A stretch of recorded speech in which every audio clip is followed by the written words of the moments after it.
You are planning your China trip, and everyone keeps telling you that the same thing. Set up Alipay, set up WeChat Pay.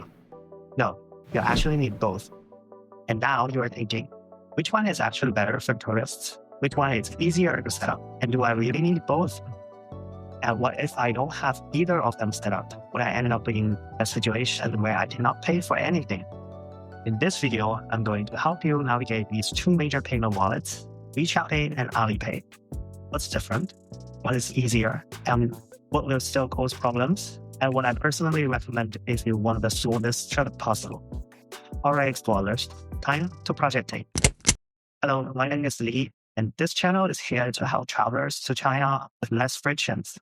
So consider subscribing if you would like to receive the latest information about China travel. Before we begin, if you are new to WeChat Pay or Alipay, don't forget to check out these videos as it covers all the basics of using these two payments. While this episode is for those who already know the basics and want to make the right choice before landing in China. Let's start with the biggest question. Do tourists actually need both WeChat Pay and Alipay set up before traveling to China? Well, ideally, you should have both of them. Because in China, these two apps work a bit like Visa and MasterCard. One may work better in one situation, while the other works better somewhere else. Even though both platforms are widely seen everywhere, and both of them now support foreign cards for travelers, real-life usage can still vary depending on the merchant, the QR code type, and how the payment is being processed, which I will elaborate later on in this video. So try to set up both. If you only set up one app, you may create unnecessary friction for yourself during a China trip. But if you have to pick one to set up first, which one is easier for travelers? If we are talking purely from a tourist perspective, Alipay is often the easier ones to start with. Why? Because Alipay is more openly positioned as a travel-friendly payment and lifestyle app for visitors. And many current guides describe it easier to use with international cards and international phone numbers. WeChat Pay, on the other hand, very useful in fact, but the app itself was built around a broader social media ecosystem first. That means payment can sometimes feel less intuitive for first-time visitors than Alipay. For setup, Alipay can be more straightforward while you're outside of China, and it usually only requires your phone number, your passport details, and your international card, whereas WeChat Pay may sometimes require you to go through a more sophisticated verification process and feel less user-friendly during the setup phase. So if you ask me which one to set up first, I would usually say start with Alipay, then add WeChat Pay as backup. What is the main difference in real life between these two apps?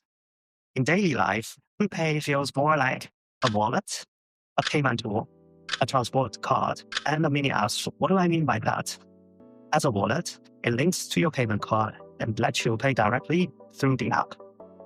As a payment tool, you can use it to scan QR codes at shops, restaurants, convenience stores, and attractions. As a transport card, it can be used for metro ride, buses, and sometimes taxi in certain cities. And as for mini app store, it gives you access to useful services inside the app itself, such as ride hailing, food delivery, ticket booking, and other travel-related tools. WeChat Pay, on the other hand, feels more deeply tied into the overall WeChat ecosystem. Chats, contacts, social functions, and everyday communication habits. What does that look like in real life? Chats are like messengers that you can contact people while using the same app. Contacts means locals may add you and then send or receive money more naturally. Social function includes groups, updates, and community interactions.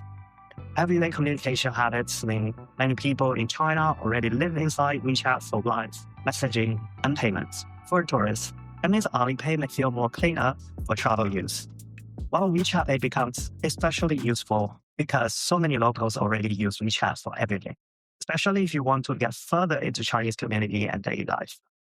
So this is not really about which one is better in general, it's more about which one suits your situation. When does Alipay usually feel better? Alipay often feels better for tourists when you want a more travel-focused interface. If your goal is mainly to pay, move around, use travel-related service, easy navigation for payments, you can quickly open your payment code or scan a merchant's code without digging too deeply into social features. Access to public transport features, you may be able to activate metro or bus QR codes directly inside the app. which is very convenient when you are sightseeing. The mini app-style utilities all in one place. You can access services such as taxi, food ordering, and ticket-related tools without needing to download multiple separate apps.